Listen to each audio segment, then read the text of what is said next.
Yes. Hello, my beautiful friends, and welcome back. I hope that your week has been absolutely outstanding, man. We're motoring on through. We have a great stream planned coming up.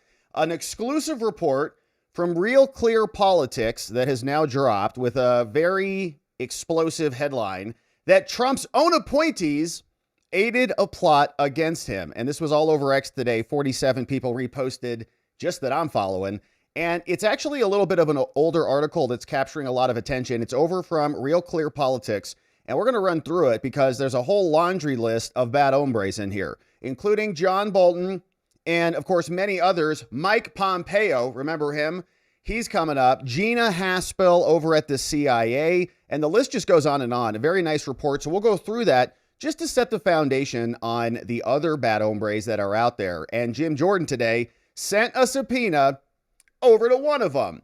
Of course, Jack Smith has been in the arena of bad hombres for a long time. Now he's getting a subpoena, and so we've got some updates on that. We also have an update on the James Comey case and what is coming next, because we just saw last week that that case got dismissed after Lindsay Haligan was disqualified. But we've been trying to game out and wait for what the DOJ is going to do next, and so we've got an update there. We also have Judge Jeb Boasberg, who is not going to be complying with Congress. Big shocker there. He sent a letter back over to Chuck Grassley, and we'll see what Judge Jeb had to say.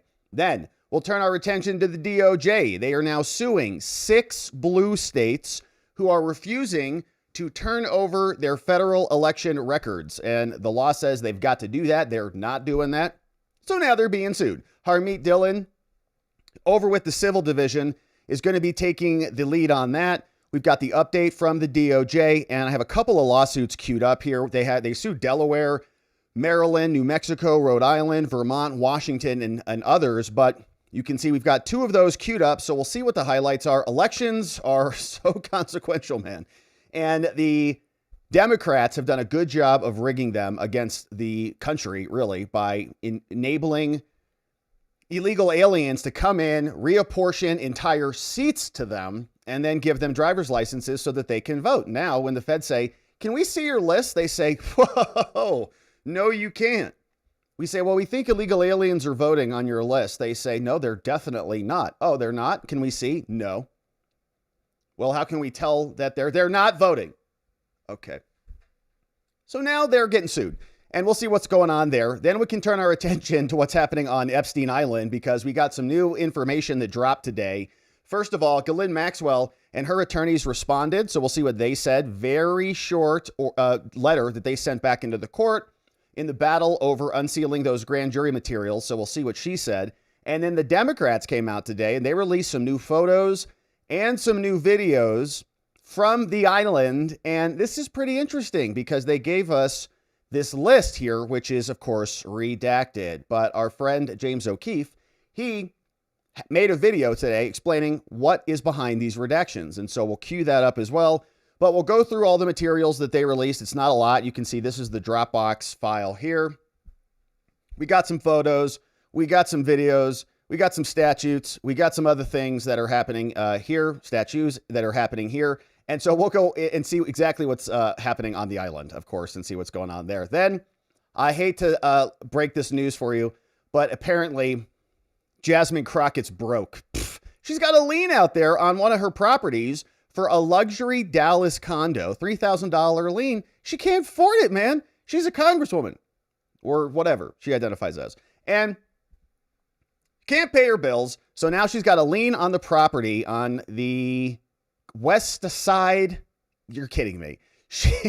The name of her condo association is called the West Side Condo Association. That's just perfect. So she owes them money, and she was also out today or earlier this week just talking about how poor she is and how she can't afford to move districts, and the whole thing is just laughable. So we're going to have a great stream today. Thank you for joining us. Happy Wednesday. All downhill from here, hump day. Hopefully you're accomplishing all the things you set your mind to. We had a great members only stream this morning. We talked a lot about what happened with those 19 countries having their immigration access essentially halted. We read through this morning on the member stream from a memo from USCIS, which detailed exactly what was happening. And then we saw a bunch of posts from these asylees, these burgeoning citizens that are all coming in here to be a part of America, how upset they were, all freaking out because the spigot is being shut off. So we had a great stream this morning for our members. Thank you to our members for being members. It's a great way to support our work here and to meet other amazing people in our community and to grab some extra content and join us on the members only lives. Thank you for doing all of that. And thanks for being here. Thanks for subscribing to our channel, liking the video, and all of the things. But now, let's get to it because we got some business to attend to. A bombshell report now circulating all over X. You can see dozens of people have posted this and sharing it from a few weeks ago, back on November 19th, over from Real Clear Politics. There was this report in a headline saying, exclusive, how Trump's own appointees aided the Russiagate plot against him. And we all said, yeah, we've known about it, but these classified documents are now coming out and they're showing us just who these people are and exactly what they did. So this report drafted by Paul Sperry over from Real Clear Investigations, and we've been covering this for a long time. Of course, Trump was basically set up from the very moment he announced by Hillary with the propaganda about the PP tape and the Steele dossier and all the things. But now we're assembling it. We get these documents that are coming out in rolling tranches. They tell us here from Real Clear Investigations, when the Obama administration officials manufactured Comey, U.S. intelligence tying Trump to Moscow following his amazing victory in 2016, they had no idea that Trump's own people would help them undermine his entire presidency and his reelection chances in 2020. But Real Clear Investigations had a review of the recently declassified documents that we've been covering here, and they've assembled this report. Listen to this list of these people. Former special counsel John Durham, and we feel like idiots here on this channel for supporting John Durham.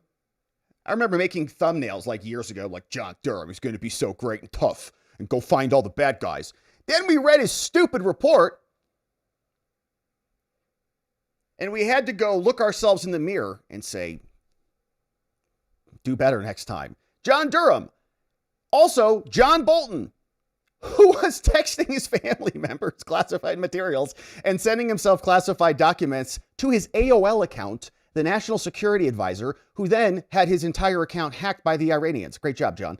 Also, Mike Pompeo. Remember Mike Pompeo, who wanted to go take out Julian Assange, who said that he should basically be assassinated? Mike Pompeo? Yeah, that guy. And former CIA Director Gina Haspel. What did they do? Well, they all dismissed or they buried evidence that cast doubt on the foundational document of the Russiagate hoax, the intelligence community assessment that was prepared in the final waning days of the Obama administration. That was the same ICA that Obama was getting briefed on up until the Trump transition, final days of December. Trump's coming in January. Obama is meeting with his intelligence people. They say, Russia, nothing's happening with Russia.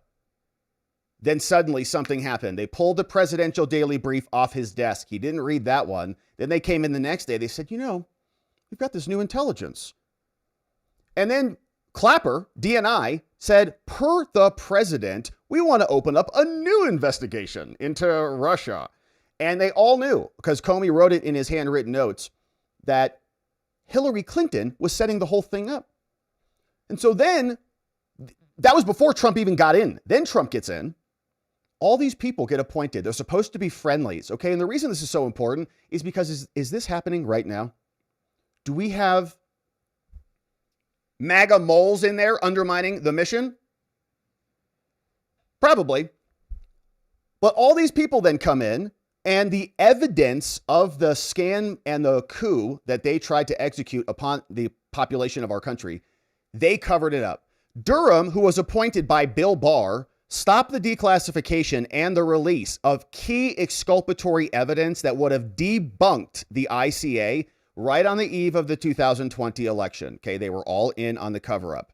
This has not previously been reported. The ICA helped frame the false narrative, which led to multiple espionage investigations that dogged Trump his entire first term. So how come Bill Barr and Durham were not letting the truth come out? They also said that Russian President Vladimir Putin had authorized dirty tricks to help Trump win. Remember, they said they had a clear preference for the president. Liars. It's not in the intelligence. We read it. A 2018 government review of that document, which was chiefly prepared by Obama's CIA director, John Brennan, and Clapper at DNI, he found that its most explosive claims were based on one scant, unclear, unverifiable fragment of a sentence from one of the substandard intelligence reports. And they're like, perfect, that's great. You have scant, unclear, unverifiable evidence? Let's put it in, because otherwise we have nothing. According to recently declassified reports. And what happened is they kept it locked away. Now, while these Trump-appointed officials may not have initiated the weaponization, they facilitated it. They hid the evidence that exposed the claims. They allege Russia tried to help Trump. No, they did not. That was a fraudulent statement. Now, by obscuring Joe Biden's own role in perpetrating the hoax, they may have helped Obama's vice president win the close race. That's right. DOJ buried evidence that the Democrats had slandered Trump with a false attack. The Russiagate betrayal continued in plain sight, said former Trump NSA advisor J.D. Gordon, with some in Trump's own cabinet letting him twist in the wind instead of daylighting secreted material. Just release the evidence. It would have exonerated the whole thing. But they didn't. Instead, they let Mueller just piddle around every day on CNN while Jake Tapper was like, Trump, Russia, collusion. Trump, Russia collusion. In Trump's own cabinet, letting him twist in the wind, including John Bolton. Now, the suppression can be traced back at least to mid-2018. Trump was already in the thick of it. That's when this guy called Fred Fleets, who was National Security Advisor, Chief of Staff to John Bolton, who was busy there texting his wife and kids secret information that the Iranians stole. Our stupid National Security Advisor was using an email account and sending classified materials to his wife and daughter via Telegram or whatever, or something, Signal, all of it documented. Then the Iranians hacked his AOL account. Then he deleted the account. Our NSA, that's why our country is so doomed, because guys like him are running it. So they were probing raw intelligence. The suppression goes back to them. A one-time CIA analyst himself, the chief of staff for John, he was curious to learn what they had found during the previous year. So he traveled to the other end of Pennsylvania Avenue to read a draft of the highly classified report in a secure room of the U.S. Capitol. Fleets told Real Clear Investigations he was startled, the guy working for John. He learned that investigators discovered numerous intelligence documents that showed the ICA's key conclusion. Remember, they came out. Russia developed a clear preference for Trump and aspired to help him win. It was all based on shoddy and fabricated intelligence, all made up. House investigators found those assessments were supported in part by the Steele dossier, which was Hillary Clinton campaign propaganda, a series of campaign-funded reports containing baseless accusations, which was already invalidated. Now, they said the ICA misrepresented both the significance and the credibility of the dossier reports. All of the other evidence was predicated on that. It's the fruit of the poisonous tree. The ICA referred to the dossier as Russian plans and intentions, and it falsely amplified that there was any intelligence in the Hillary campaign propaganda. Now, Fleets, the guy working for Bolton, he thought Bolton should be briefed on this. He said, man, I just was like in the CIA headquarters skiff, and I just read this document. He said, John, you got to read this unpublished House report.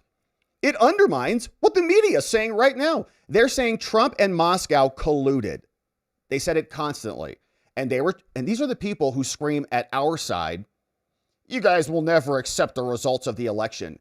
Morons, you did it for 4 years.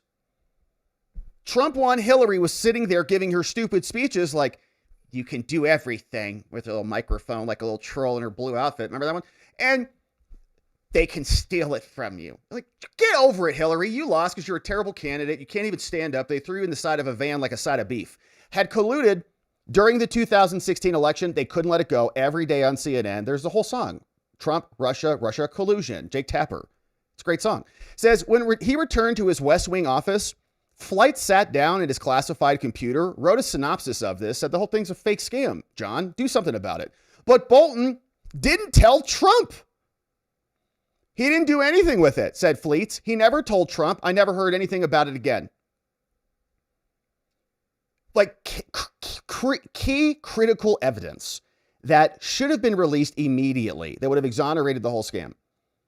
Bolton didn't let it go because he was inside trying to undermine this operation, the administration. Now, if Trump had known about the shocking revelations, said Fleets, the guy working for John, he could have used them to remove the cloud of suspicion hanging over his head. Everybody's like, Trump, the Russians, I still have this conversation with people. Well, didn't the Russians help Trump? It's like, no, get out of my life. That's how I respond.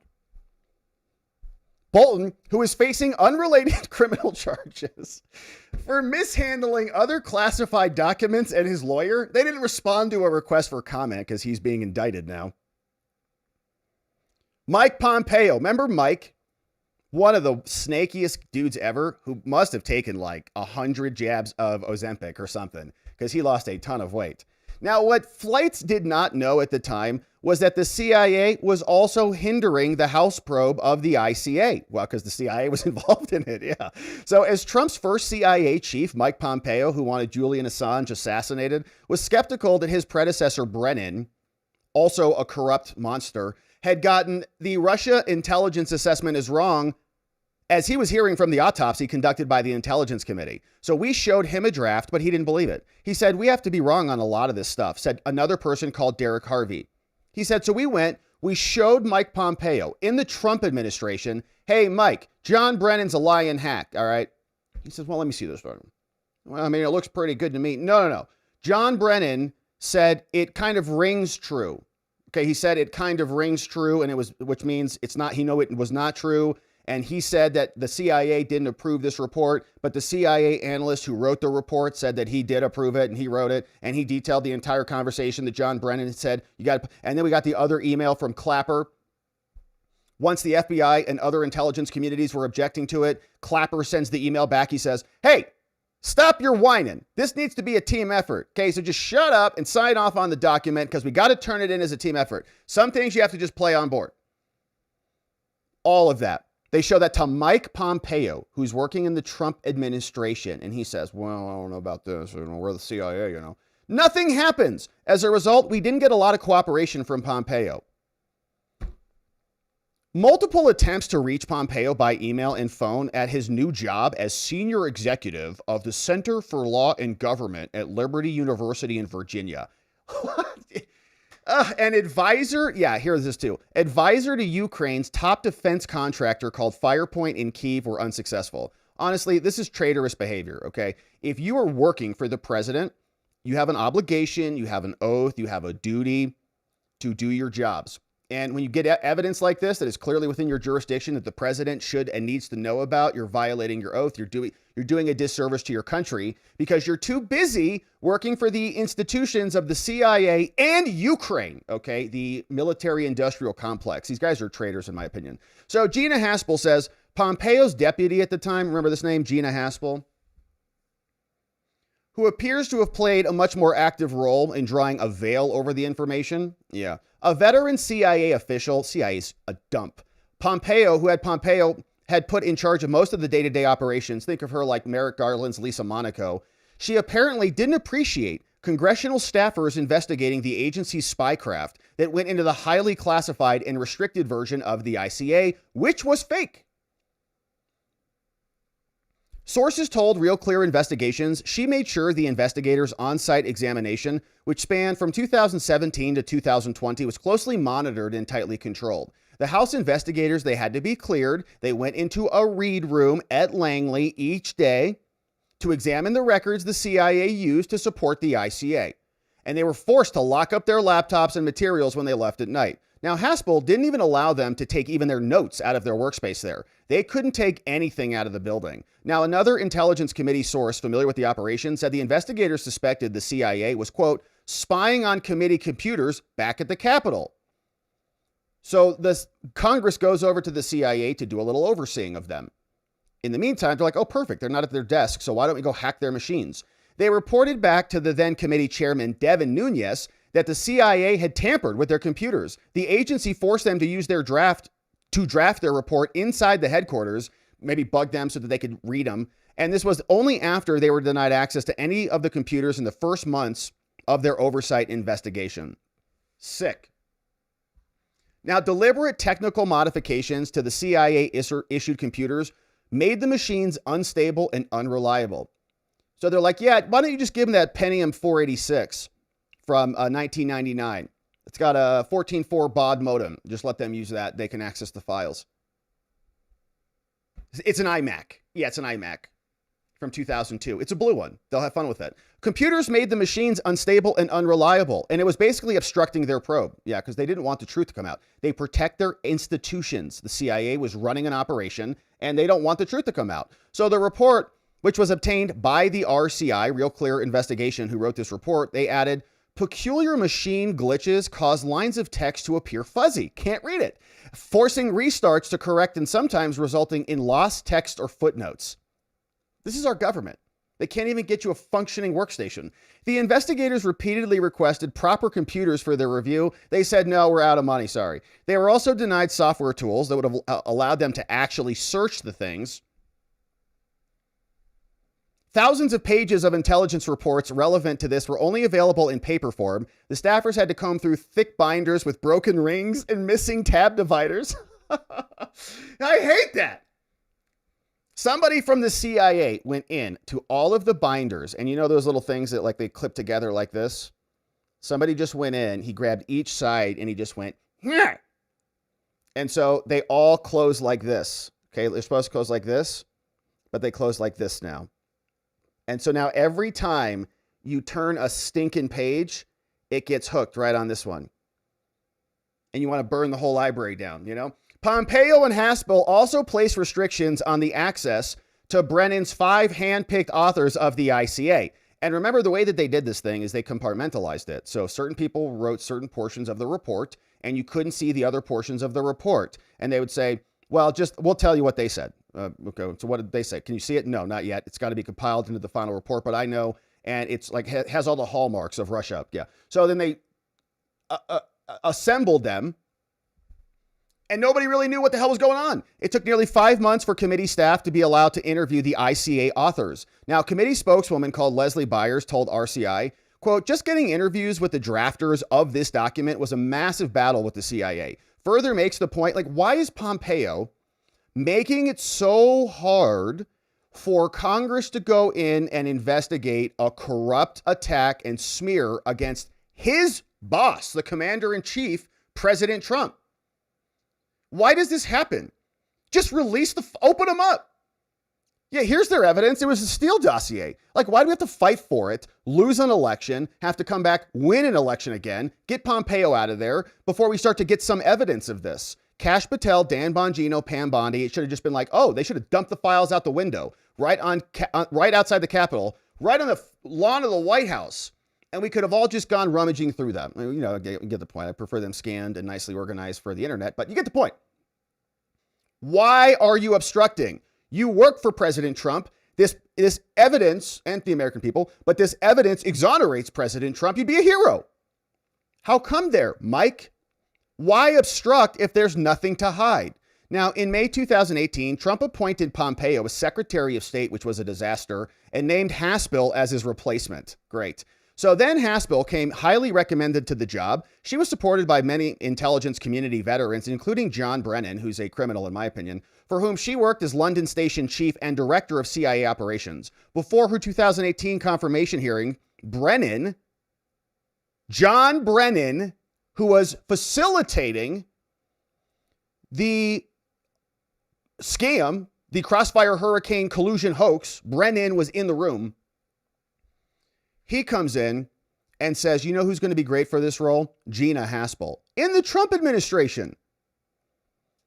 And of course, Brennan also signed, before her 2018 confirmation hearing, Brennan also signed a joint letter with 52 other former intelligence officials who have no intelligence at all. It's one of the two, because the laptop was clearly the laptop. Everybody knew it, except these morons. So they either have no intelligence or they're corrupt liars. They can pick one. I don't care. It's probably both. But here, he also assured senators that he would produce unbiased intelligence. Yeah. So after John Brennan's friend and endorsed candidate, Trump's like, yeah, she could run the CIA. Sure. After she took over the CIA, she locked up everything, okay? All drafts of the House Intelligence Committee report in a gun safe inside a vault in a highly secure room at the CIA headquarters until she left office in 21. Buried. She also impounded all of the examiner's notes and other work materials, so it's gone forever. Gina Haspel buried the report, said Harvey.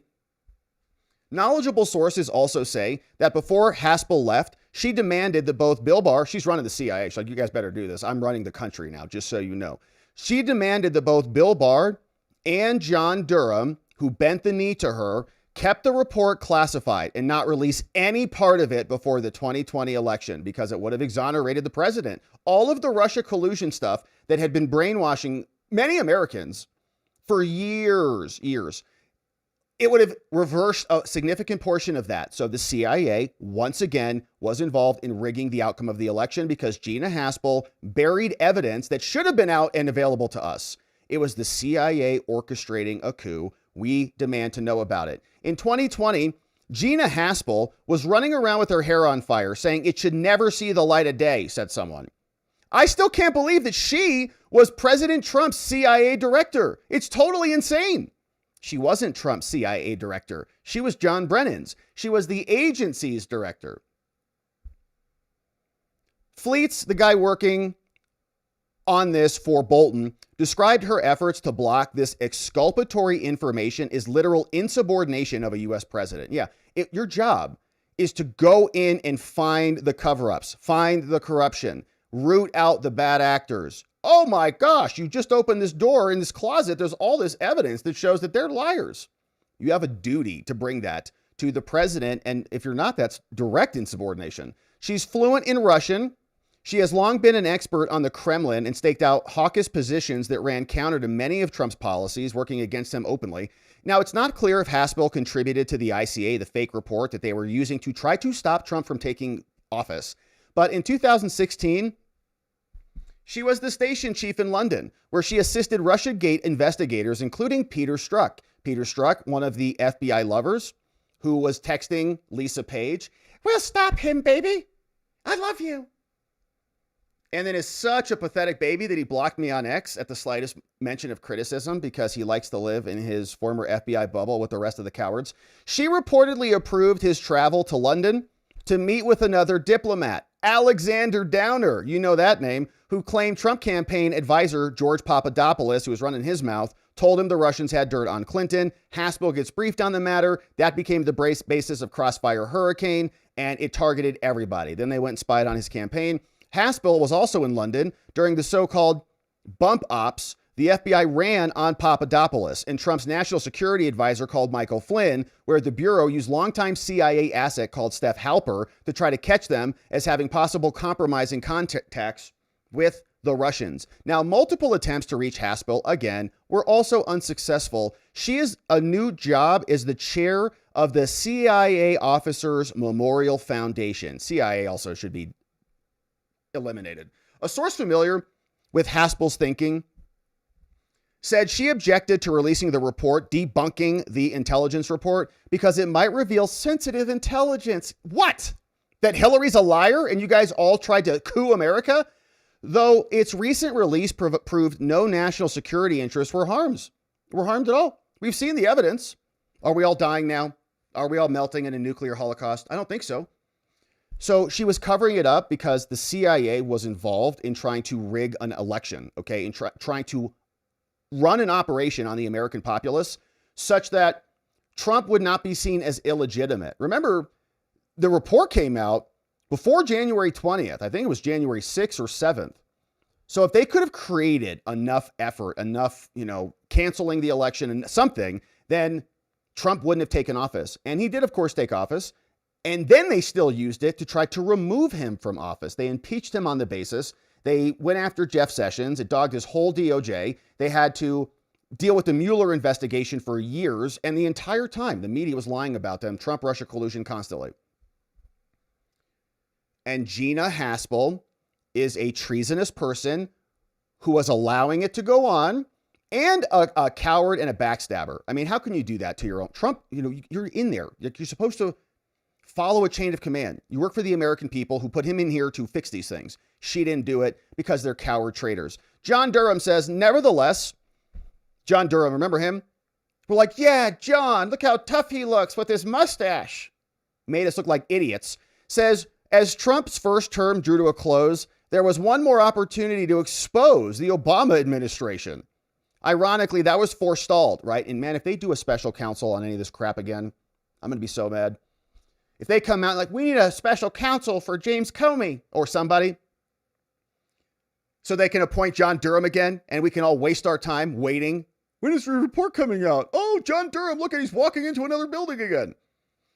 It was Trump's Attorney General Barr who tapped Durham, an old DOJ colleague and friend who did nothing and wrote one of the most pathetic reports we've ever read here. Such a whiny, such an honor to be a part of the DOJ and conduct this investigation. Nothing. While Durham's final report, which was not even issued until 23, raised serious questions about the probe, his most significant decision may have occurred in the final days of 2020, when he quashed efforts to expose the plot to weaponize U.S. intelligence. That October, then National Intelligence Director John Ratcliffe wanted to declassify and release a devastating 44-page report that refuted the Obama-ordered intelligence community assessment that Moscow was working for Trump. Remember, that was the takeaway. Now, when the ICA was finally declassified this summer, it set off a firestorm of controversy. It led to the investigation of Brennan and Clapper, and it led to the indictment of Comey, because we then learned that the whole thing was based off of Hillary Clinton's campaign propaganda. The CIA knew it was fake. They knew Hillary Clinton was trying to draw this connection, and they still used it as the seed to create the entire campaign. But in 2020, John Durham knew about that. And what did he do? He insisted that it be kept under wraps, just as we suspected. Durham's a pathetic coward too. Durham argued he was using the secret reports. Yeah, drafted by two career House Intelligence Committee investigators in the inquiry into whether the FBI and the CIA had been weaponized against Trump. Durham specifically asked that the report not be declassified and not be released, along with other things, because I want to use it as part of my investigation and my prosecution. Who got prosecuted, John? How many people got indicted because of your work? Not many. And how many convictions did you get, John? I think it was one. And I think Michael Sussman got acquitted and exonerated because of your pathetic team. So when it comes to points on the board, John, you lose. So all of this was just, I'm so sick of this. Well, we got to, sources and methods and ongoing investigations or whatever, but nothing came of it. It was all a cover up, and he buried the evidence. He should be investigated too. So Ratcliffe, now CIA director, initially agreed to withhold the report. He's like, okay, which remained buried for the next 5 freaking years until Trump's new national, and it would have been gone forever. Okay. The whole thing would have been buried forever if Kamala would have won. Forever. Then Tulsi comes in, who has been the strongest player on the team by far. And she released it virtually unredacted in July. How hard was that? Did the country melt down? Did the CIA evaporate overnight? Unfortunately, no. But John Durham could have done that, and he didn't do that. How come? Now, after we gave Durham the report, along with over 1,000 pages of other classified documents, he went ghost. He goes, holy crap. Trump was set up, this whole thing. He's like, I got to indict everybody. John Durham was like, I got to indict Comey. I got to indict Brennan. I got to indict Clapper. I'm in big trouble. So he didn't want to do anything with it because he's a coward. And they're just cowards. They protect their institution. They don't, like Lindsay Haligan has bigger balls than John Durham and Bill Barr combined.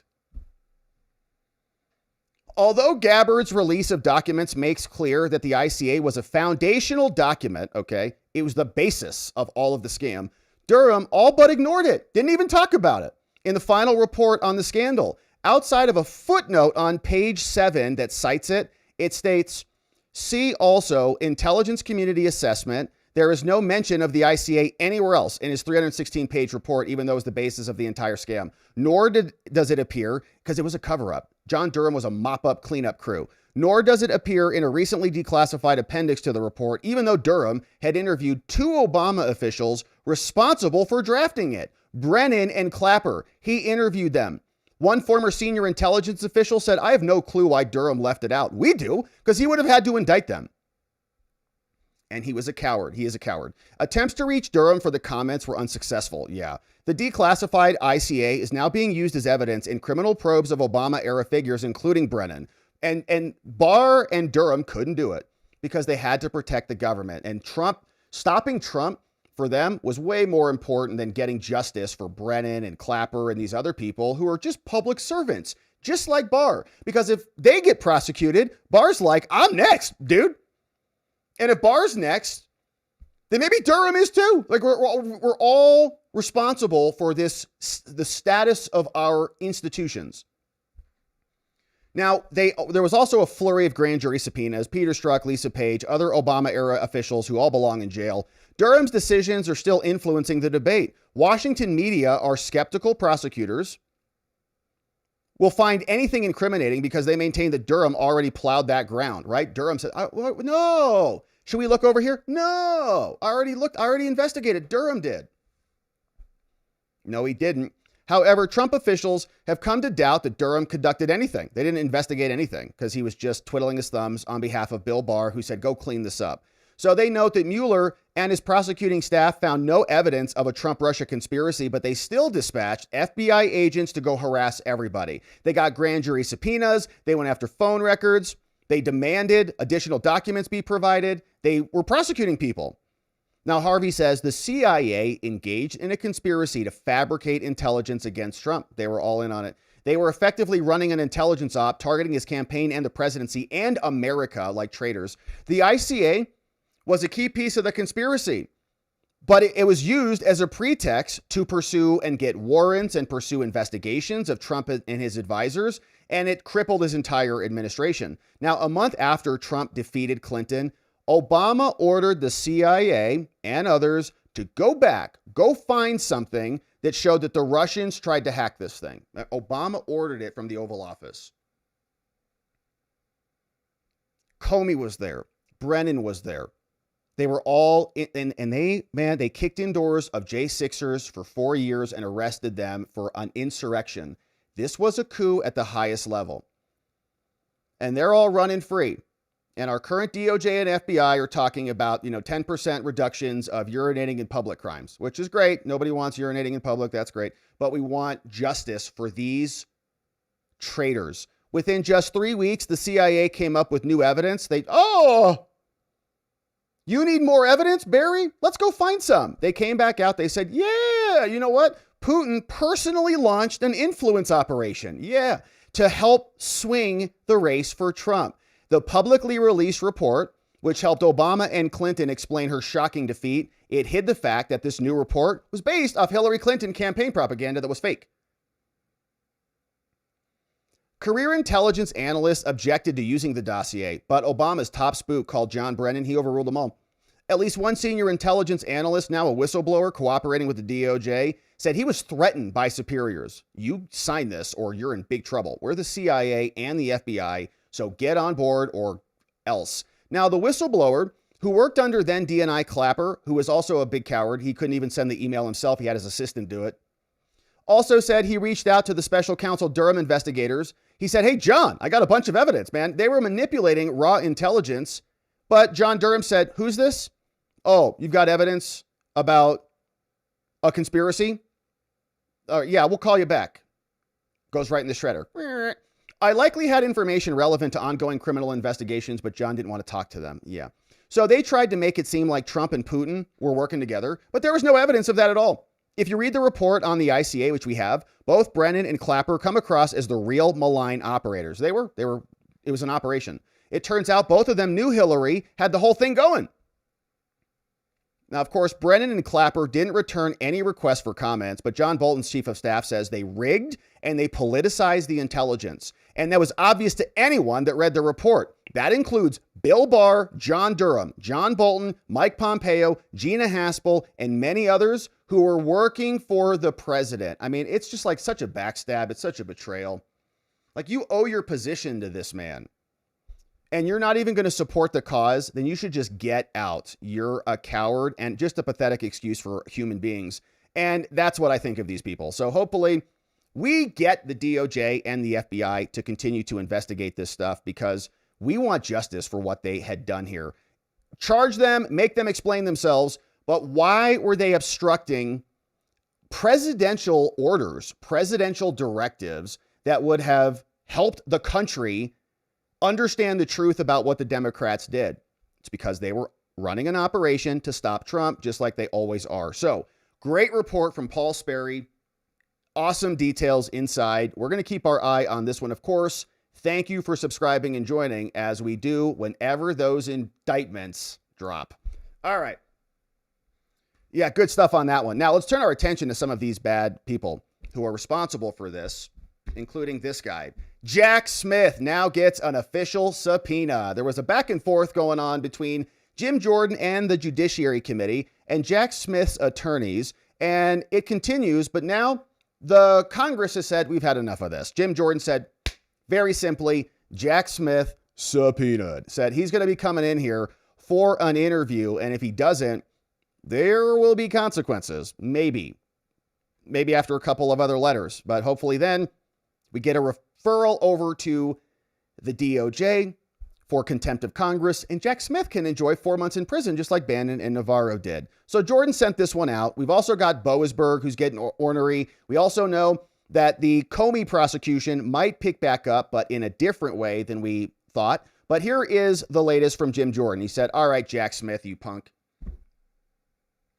The Committee on the Judiciary is continuing to conduct oversight of the operations of the special counsel that you led. Specifically, your team's prosecutions of President Trump and his co-defendants. Now, due to your service as special counsel, the committee believes that you possess information that is vital to its oversight of this matter. So based upon communications with your counsel, your lawyer, Jack, we understand that you are available to testify at a deposition on December 17th, 2025. And so, accordingly, please find enclosed a testimonial subpoena to get your booty down here at 10 a.m. on 12/17, just days before Christmas there, Jack. And a document subpoena. Give us the materials as well. Bring them in here with you in a briefcase or whatever, and we'll look at them. Thank you for your prompt attention to this matter. Sincerely, your friend, Jim Jordan, over at Judiciary. So that's nice. And we got a response from Jack Smith's attorneys. His lawyer called Peter Koski, Haley Fuchs, who's a reporter at Politico, shared this one, says, here's this from Peter Koski, attorney for Jack Smith. He writes, nearly 6 weeks ago, Jack offered to voluntarily appear. We don't need a subpoena. Before the House Judiciary Committee in an open hearing to answer any questions lawmakers have about his investigation into Trump's alleged efforts to unlawfully overturn the election results and retention of classified documents.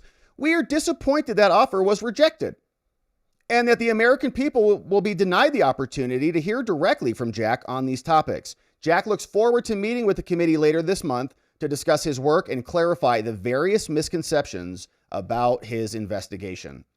Yeah, we're looking forward to that too there, Jack. We got a lot of questions for you there, bucko. Hopefully you can get those answered. So he's waking up to a subpoena. Jeb Boasberg, this judge, is rejecting the offer from Congress to come in and explain himself. And of course, he was always going to. He's a federal judge. And here is what he sent back in to the Honorable Chuck Grassley, great senator from Iowa. He got his hands on this one, sending December 1st from the Administrative Office of the United States Courts. They say, all right, Grassley, we know you want to talk to Judge Jeb, who was spying on Republicans and more. But here's our response to you.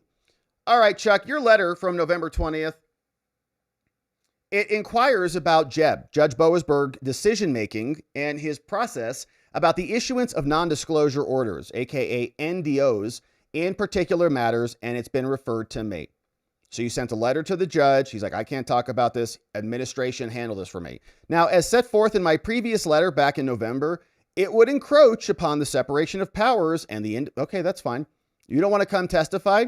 You know what we do when we have a problem with a judge? We impeach them. So if you don't want to come talk, then the legislative check on the judiciary is impeachment, okay? So hopefully they're waking up to that in Congress. And it would also encroach upon the independence of the judiciary for judges to be required to explain their deliberative process in reaching judicial decisions. And moreover, the matters about which your letter inquires, they're also under seal because Judge Boasberg sealed them. So while honoring these principles, I write to provide some information to help the committee better understand what happened when Judge Boasberg was issuing these non-disclosure orders as Jack Smith was spying on Republicans, saying, all right, in the United States District Court in D.C., where Boasberg is on the bench, the Department of Justice has been authorized to file certain categories of sealed investigative applications, proposed orders, and related documents electronically. Okay, so he's like, all right, listen, Boasberg had nothing to do with this. Go be mad at Jack. An application for an NDO, a non-disclosure order, under the law, which would prohibit a service provider from disclosing information about the subpoena, is also filed electronically. Okay, so like Boasberg's not even talking to anybody. It's like an email came in. The DOJ typically requests that such applications and all related filings be docketed under seal, and these are normally granted. Okay, so it comes in, boom, it's sealed immediately. The district court also dockets non-disclosure orders and related orders using its SC case type. So when it comes in, we mark it down. So email, classified, drop down here, SC. NDO applications and orders remain under seal until a request for unsealing is made and granted. So as soon as it comes in, everything is sealed. Nobody's seeing anything. Now, applications for NDOs typically do not attach to the related subpoena. Okay, so two separate processes. Rather, they identify a subject's account only by a signifier, which is a phone number. Okay, so now Boasberg is trying to distance himself. He's like, I just called like a phone number came across. I don't know who it's for. It's like, that's Jim Jordan's phone? Holy crap. That's Lindsey Graham's phone? He's like, it's just the number. I couldn't tell the difference. So as a result, NDO applications would not reveal whether a particular phone number belonged to a member of Congress. And Jack knows all this, right? So Jack is like, no, they'll never tell him. They'll never know. Well, will we even have to explain ourselves? No, it's just a phone number. The judge will never know. And we're the DOJ. They just rubber stamp everything we do anyway, so who cares? So in addition, subpoenas, as you know, are issued by the United States without approval or sign off by any judge, right? So the DOJ, for certain things, can just go in and get subpoenas. So what happens is they go get a subpoena. They're going to execute that subpoena. The non-disclosure order, which is signed off on by the judge, only references a number, and the subpoena is already valid. So the judge presumably still should have gotten some information about that phone number. Like, well, why, Jack, do you not want me to tell this number about the fact that you're spying on them? What evidence do you have? Can you present that to me? Or did Judge Boasberg just say, yep, sign, for what? Well, Your Honor, flight risk. Okay, great. Flight risk. Okay, great. Flight risk. Again, ongoing investigation. Judge says, okay, great, right? Is it something like that? Now, without disclosing what is contained in the sealed NDO matters that we're asking about, there are public documents outlining NDO practices in place at the time, including other reports. So here's how the process works. Okay, so what did Judge Boasberg even know? The OIG report documented the process by which the DOJ sought NDOs, the non-disclosure orders, in prior matters involving compulsory process records for Congress. And they've already explained how we do it in this document. The report said that department policy at the time did not require including information in non-disclosure applications about whose record are at issue. So then Jack, okay, they're just dishonest too. Like, well, the rules say we can just get an NDO. We don't even have to tell you why we want the NDO. And the DOJ policy in effect at that time did not require the NDOs filed with the courts to reference the fact that they were for members of Congress. And I'm pretty sure, if I remember correctly, that Lisa Monaco changed those rules after the fact. Okay, Jack Smith came, found a loophole, went, got these records, judge signed off on the NDOs. Then after that, the DOJ went back, they changed the rules. They said, if you're going to spy on Congress, we got to change this. But he had already gotten what he needed. Now, as a result, the NDO applications filed did not reference the fact that these were for Congress people or staffers. After reviewing a draft of the OIG report or records in September, it said The department, they explain it, okay? After this, the department revised it, okay? They got all the records, then they changed the rules. In cases where an NDO would delay notice to a member of Congress, and this revision postdates the applications discussed in your inquiry. Okay, so the DOJ had a loophole. Jack Smith exploited it. DOJ closed the loophole. Lisa Monaco. Now, the OIG report further determined that department policy permits prosecutors to make boilerplate statements in applications, just as I speculated. Yeah, it's a flight risk. So he got 40 NDOs. And he relied on general assertions about the need for it, right? Well, it's an ongoing investigation. Boasberg's like, great, no problem. Here you go, Jack. And by the way, Boasberg knows what he's working on. The committee report also says that they considered the use of compulsory process for members of Congress, and we should have meaningful judicial review for this. But none of this was enacted into law. Okay, so basically the lawyer for the judge is saying he followed the rules. Jack is the problem. Jack came in, didn't tell us who these were for, didn't need to tell us who these were for.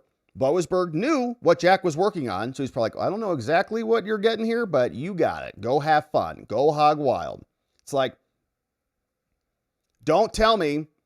And what I don't know won't hurt me. Like, it's like kind of like, no, your parents go on vacation. You're like, you just have a house party, but as long as you clean it up and everybody's gone and they never know, then you can get away with it.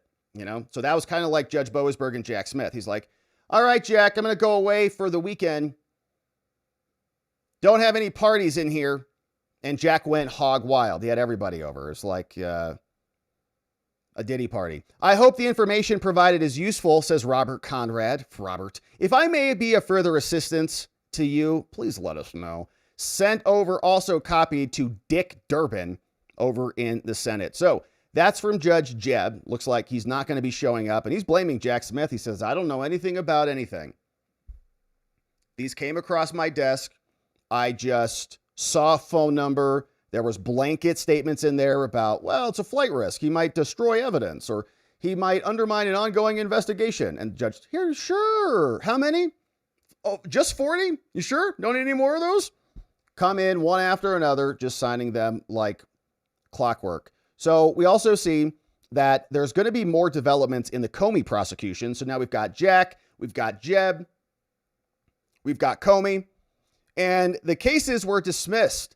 In the Eastern District of Virginia, Lindsay Haligan was the prosecutor on that one, and we've been waiting to see what's coming next. There's only so much time for appeals and other options, and been gauging whether or not they will be appealing this. And when we were originally reading the dismissal order, we saw that there was another angle here whereby I think one strategy would be you could just appoint a special attorney, not a special counsel, which requires a cobbling together of different laws in order to create that position, but a special attorney. And what if you don't make that Haligan?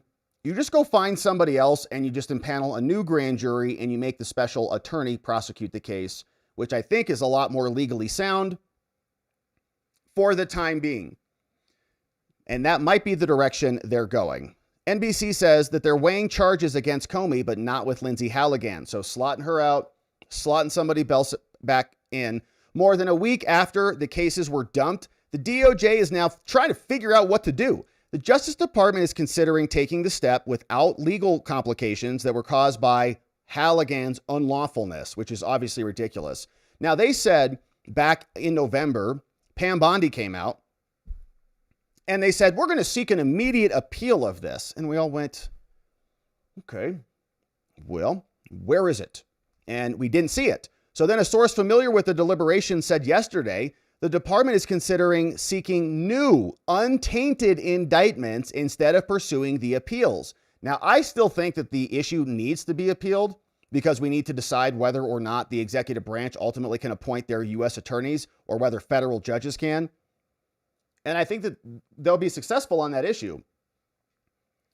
But there is another option. Former prosecutors and legal experts said that bringing fresh cases might be the clearer path, even if the Justice Department persuades, and I don't think that they're going to get a U.S. attorney in office, Senate approved within the 6 months savings statute. But a special attorney just appointed immediately may be able to do it. U.S. District Judge Cameron Curry said that there was a defective appointment. I think it was a Clinton judge who said that, yeah, it was a Clinton judge. So Comey is being prosecuted for trying to help Hillary Clinton, essentially, in lying about it, covering it up. His prosecution gets sent over to a Clinton appointed judge, and then that judge dismisses the case. Isn't that nice? So Trump, of course, fired Comey, and now he's writing books and taking long walks on the seashell down by the seashore. And you can see that they're talking about this even over on CNN. Here's a little sting courtesy of them. This morning, sources telling CNN prosecutors will likely present new indictments against former FBI Director James Comey and New York Attorney General Letitia James to a grand jury. According to people familiar with the situation inside the Justice Department, it is expected to happen quickly, perhaps within a week. The court tossed out both the Comey and James cases. The judge found interim U.S. Attorney Lindsay Haligan did not have the legal authority of a prosecutor when the two were indicted. Yeah, so we'll see what happens next with the DOJ.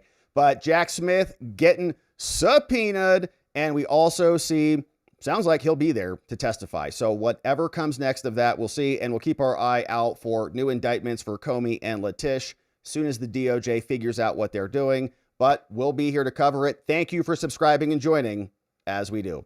All right, now, my friends, let's turn our attention over to some election news, because here is some more on this.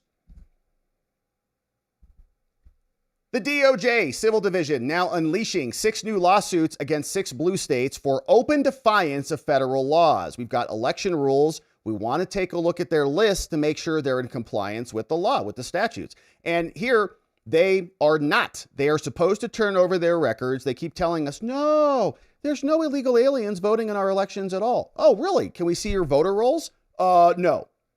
Can we see a little bit of them? No. Can you confirm in some way, shape, or form, documentary and evidence that you've got no illegals voting? No, you can't see it. So they're suing. Harmeet Dillon, shout out. She, of course, huge fan of LawTube. We love Harmeet Dillon here.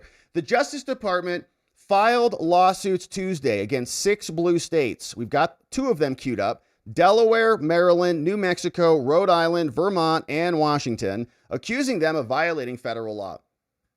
They will not release their registration rolls. The complaints were filed by the Civil Rights Division, saying that the states are not meeting the rules. We've got National Voter Registration Act, NVRA. We've got HAVA, Help America Vote Act, Civil Rights Act, 1960.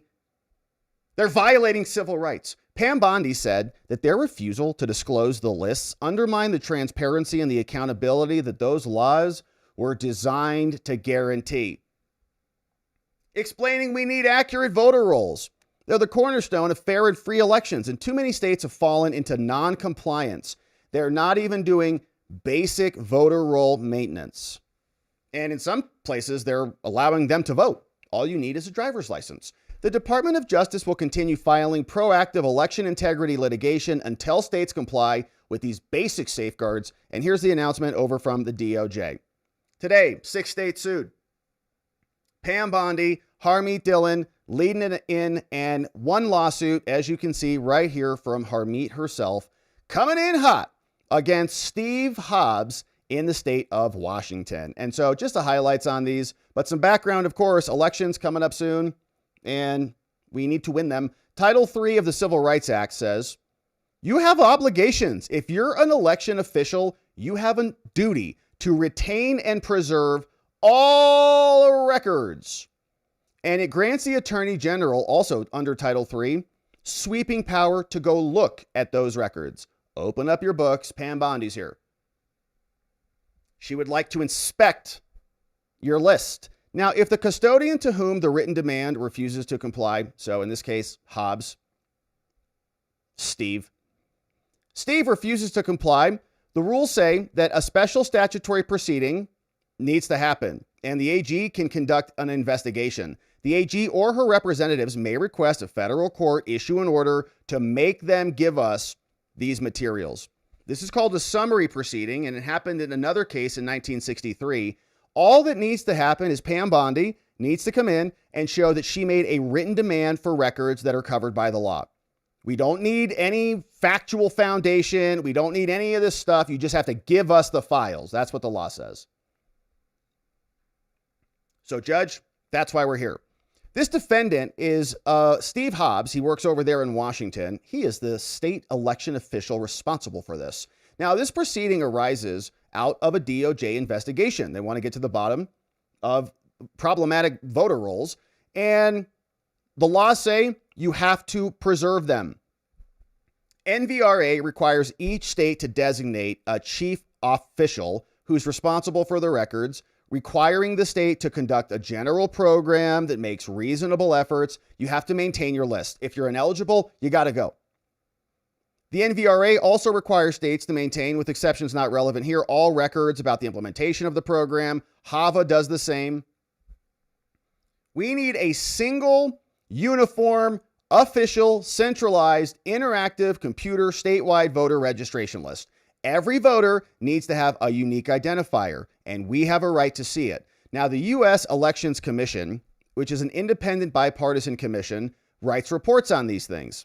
And they write reports based on reported data from the states. And so based on a review of the 2024 EAVS report, Harmeet Dillon, Assistant AG, on behalf of Pam Bondi, she sent a letter to Hobbs, and she sent a bunch of these, we've read through them, as a precursor to the lawsuits. She says, "Hello, Washington, it's me, Harmeet. Can you please give us your list so we can take a look at them?" They said, "No, Harmeet, sorry, this is Washington." The letter requested that you give us a current copy electronically of your list. The letter asked Washington to produce the information encrypted via Justice Enterprise, says it's sharing system. In response, Hobbs sent a letter. He said no. September 23rd, Secretary Hobbs, get out of here, Harmeet. I'm not giving you crap. Our law prohibits our release even to you. It's got private information and we're not giving it to you. So now that the demand was made and rejected, we sent another letter. And we made that demand pursuant to the law. The letter explained, okay, well, here's what we want. We want the last 4 digits of the social. We don't need all of this stuff. We don't want all of these records. Give us the materials that we need. You can redact some things, blah, blah, blah, but here's what we want. The letter also provided the information and said, hey, we're the DOJ, by the way. Like, we're going to comply with the Privacy Act. We're not some, news organization. So give us the files. We'll protect the privacy. And it's not a big deal. So then on September 23rd, he said, nope, not giving you anything. So get out. So on September 8th, the Assistant Attorney General Harmeet, she sent a written demand back to Hobbs. She said, all right, listen now, man, I'm tired of this nonsense. You better give us the files. He refused to provide the records. And so since he's refusing to provide the records, we're now suing. We would like the court to come in and declare that he's violating the law and order them to give us everything that we're asking for in this list, including full name, date of birth, and all the things. Sincerely, your friend, Harmeet Dillon and Maureen Riordan. That's going over to Washington. Then we've got a bunch of other states, including this one. We get the gist of it, but this one's going to Delaware, Joe Biden's home state. Anthony Albence. Same type of pattern happening here. Civil Rights Act, and the AG can come and investigate these things. Let's see how obstinate this guy was being. And here are the facts. The election committee sent a letter over to this dude. And based on a review, we said, we need your records there, homie. The letter requested, among other information and documents, a list of the votes, all the things that you've done back in July. The letter asked Delaware to produce this information via a sharing system. In response, Commissioner Albence in July, he sent a letter. He said, we fully anticipate responding to the request and the issues raised in compliance with Delaware law. They said, oh, great. Then in August, the AG responded and said, okay, we're waiting for your records. Please give it to us by August 15th. Then August 14th came. AG sent Delaware a written demand. Said, we want a copy of your voter list. Everything. Give it to us. The letter explained, HAVA talks about the last 4 digits of socials. We're not going to be sharing this information. We're protecting the privacy. We follow the Privacy Act and all the things. But then on August 15th, he sent a letter that provided some information, but failed to provide the list. He said, well, I need clarification about how privacy might impact our voters. So then on September 16th, he formally said, no data for you. Denied. So we're suing you. The AG has sent a written demand. It stated a basis for what we need. He formally rejected the records on September 16th, and so we need a declaration. Give us the records and say that he is wrong, and it's that same pattern for 4 other states that are out there. So we're seeing some action on this front, and I don't know what's so complicated about it. Why can't they just share their lists?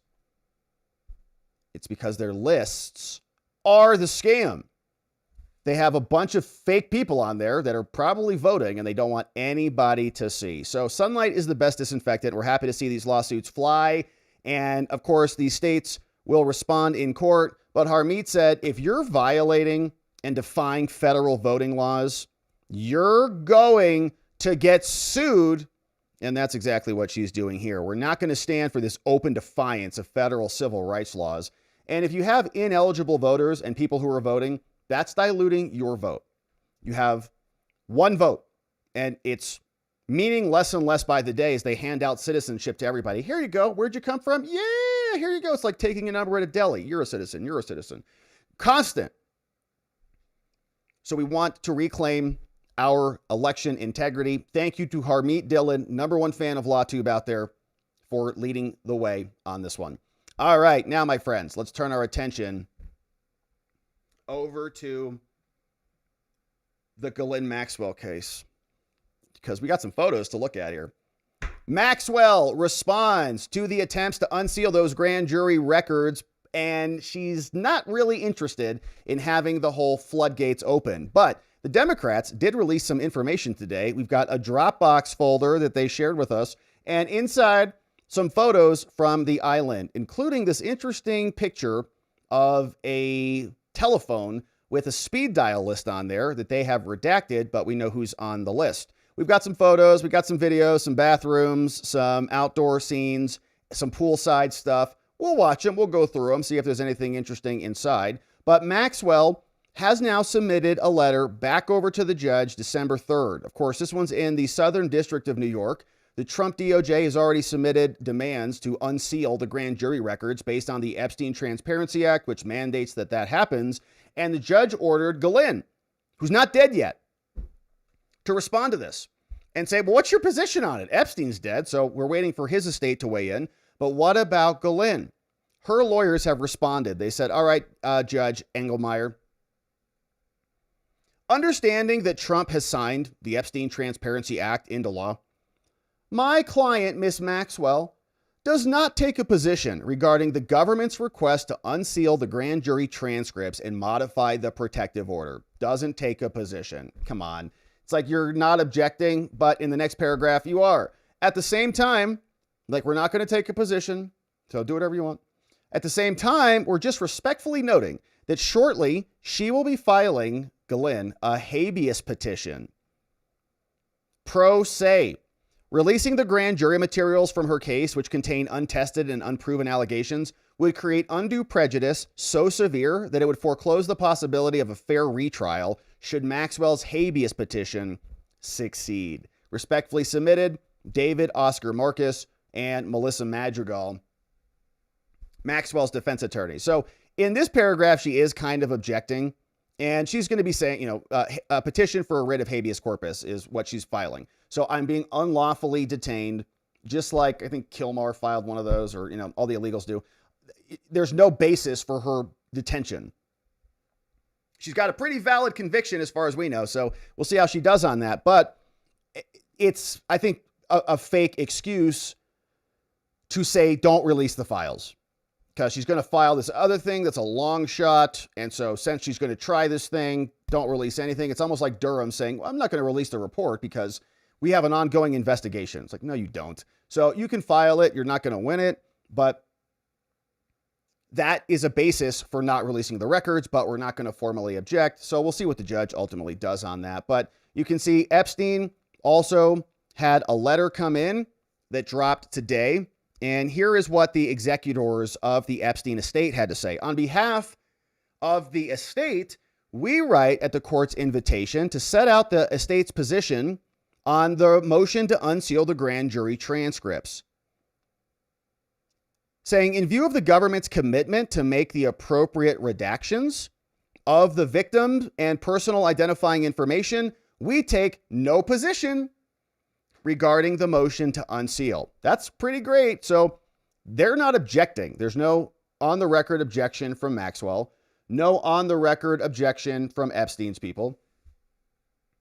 So unseal the records, judges. There's nothing else to discuss. Do it. So Maxwell, same thing. We just read that letter, but we also saw some photographs that were in here shared courtesy of the Democrats. They released these things over from Oversight Democrats. We've received never before seen photos and videos of the private island that are a harrowing look into his property behind closed doors. See for yourself. We won't stop fighting until we end this cover-up and deliver justice for the survivors. And here are some of the photos. Now, we'll look at them because they have uploaded them all to Dropbox, and we'll see what's going on that island over here. And so here's one photo from the Democrats. Looks like it's a little guest room or something. Somebody took a photo of. All right, so that's that one. Then we got this one, and Dropbox takes a minute to load, so we'll just have to suffer through that. But here is another photo. Looks like a bathroom.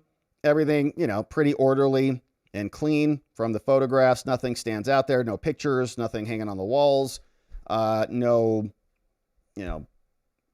real indicators of anything happening in the bathroom. Just a photo. So here's another one that got dropped right here. And there are some interesting redactions on this. New York office is one, redacted. Darren office, Darren cell. Rich office, Mike cell. Redacted cell. Patrick cell. Redacted cell, redacted office. Larry cell. Kitchen, Jeffrey Epstein, many different locations, all on this old Panasonic phone, which I think the youth of America wouldn't even recognize anymore. But there was a great video that we saw from James O'Keefe that explained who was behind all of these labels, and he's assembled it right here. And let's check in on the latest from James O'Keefe responding to this. Here you have NY office. That's Jeff Epstein's New York City office. This is Karina Shuliak, Epstein's last girlfriend. Darren off, that's Darren Indike, an Epstein advisor and lawyer. You have Rich office, that's Richard D. Kahn, Epstein's advisor and lawyer. And Patrick Sell, that's Patrick McMullen, an Epstein associate. And STC office, that's the Special Tax Office of the U.S. Virgin Islands. Here you have NY off. In the Virgin Islands, I think that may have been over to Stacey Plaskett, who was also texting with Epstein. But these are not never before seen, says O'Keefe. They already released these in May. Oversight Dems are saying they're fighting to end the cover-up, but then they redact the names on the phone. So what are they doing? We already had the images. We already know who these people are. Why are the Democrats releasing salacious images that are redacted if they're trying to expose people? And why are they protecting those people, right? Who are these people? Darren Indike, Richard Kahn, Patrick McMullen. Who are these people? Why do the Democrats want to protect them? So maybe they should be a little bit more forthcoming with their releases, but thank you to James O'Keefe for exposing that. And here's another photo of another bedroom. Again, nothing really stands out. Looks like it's pretty orderly. During the trial, which we covered here on the Ghislaine Maxwell trial, we heard some stuff about, cylindrical objects and lubrication, stuff like that. Don't see any of that here, which is good. We saw another photo loading up. Interesting, on a chalkboard, something else got redacted. So the Democrats are already redacting names of people who they want to protect for whatever reason, but they're also redacting what's on this chalkboard. Looks like power, deception, mirror in face, something intellectual, political, appear, music, time, day. Must be names on there that they don't want you to see in what looks like a study over on the island. Here's another photo.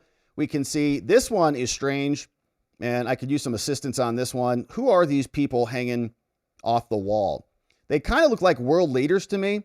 Not sure who exactly they are. Maybe like Walt Disney, maybe Hitler. Some look like Trotsky, Lenin, maybe over there. You know, I'm not real sure who these people are, what their faces are doing here. But yeah, let me know what you think. And then, of course, this looks like a dental chair or something. For something going on over there at the island when they're torturing people or something. So that's happening there. And I don't know exactly who those people are on the wall, but maybe world leaders. Here's another photo from outside. And we'll have a video that's walking us around this outdoor area and some interesting doors here. It looks like double doors, maybe. Of course, it's an island. Maybe these are, hurricane barrier doors or something. They double lock everything up to seal it. Or maybe those are just like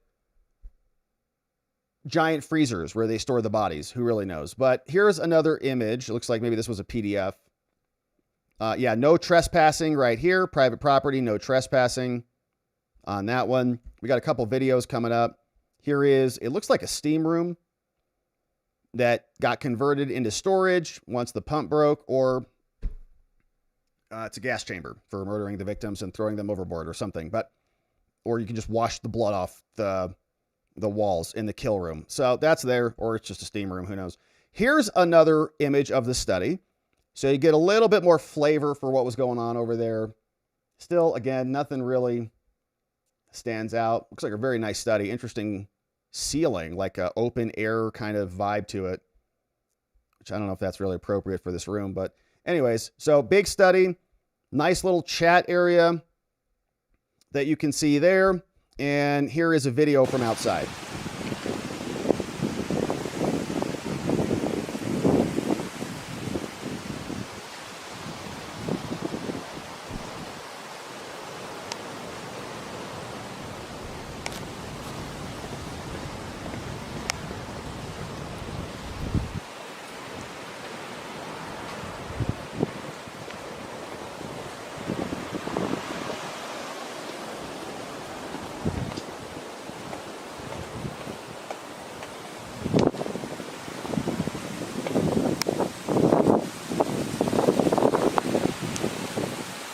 So, I will.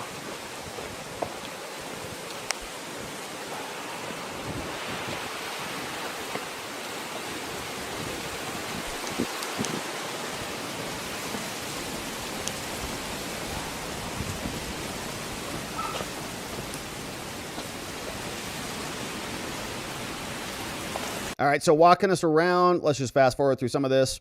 You can see walk us back up to where he came from and take us back through the body freezers or whatever those are across the pool. Then we get a statue.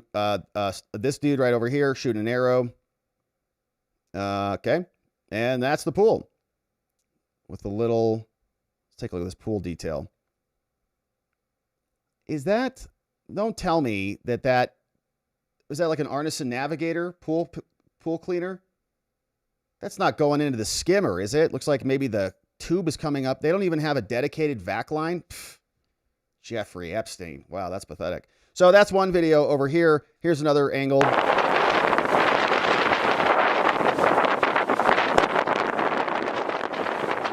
Maybe helicopter pad down there. Pretty windy day.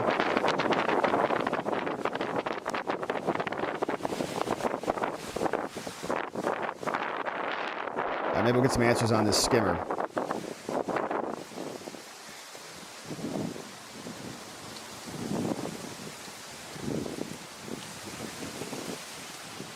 All right, so still walking us around over there. Here's inside a bedroom and a bathroom on a scale.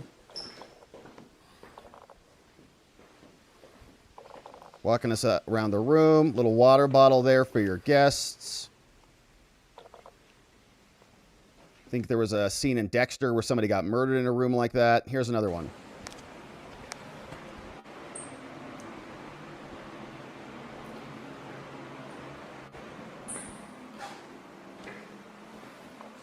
getting nice and warm in here.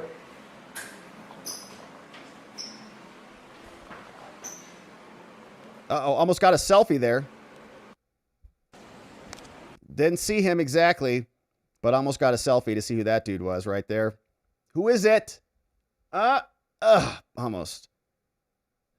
Didn't get him. All right, so that's what they released. So I don't know what they're so excited about. Like, we're releasing stuff. It's just like, a tour of his house. Great.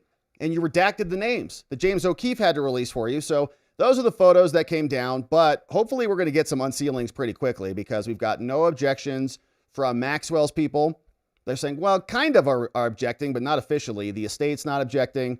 So those docs should hopefully drop anytime soon. But yeah, it was a little bit underwhelming. It's like, you're going to go to this island and take all this, and it's like you're just sitting in like these white rooms with like IKEA furniture in there.